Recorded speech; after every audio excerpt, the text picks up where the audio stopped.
No, you remember this was really early days. So when Travis called me in like December of 2010, and I think they had their first car starting tooling around San Francisco in like June, right? And I think initially they had a very like a very basic version of what was the dispatch system was built by from my understanding, a consulting firm out of Mexico.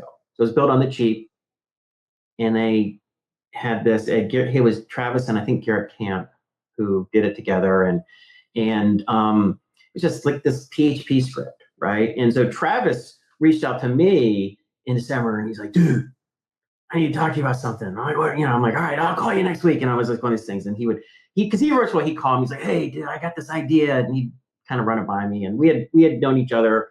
We had run into each other years before, and we kind of got to know each other, and so he calls me up and he's like, "Yeah, I started this thing. It's called Uber Cab." He's like, I was just an investor, but I'm going to take over because this has this big technology angle to it." And he's like, "And you're the CTO." And I'm like, "What?" He's like, "Yeah, man."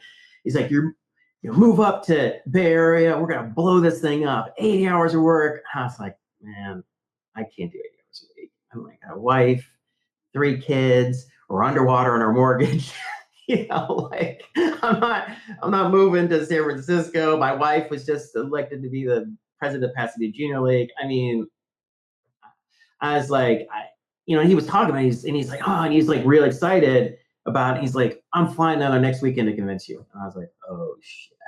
And I'm like, because I know he's going to convince me because he was dangling some pretty big numbers just as a base salary and equity. And I was like, I don't want to go work on a cab company, right? That's how my brain was working. I was like, high frequency trading, that's cool. Cab company, not cool.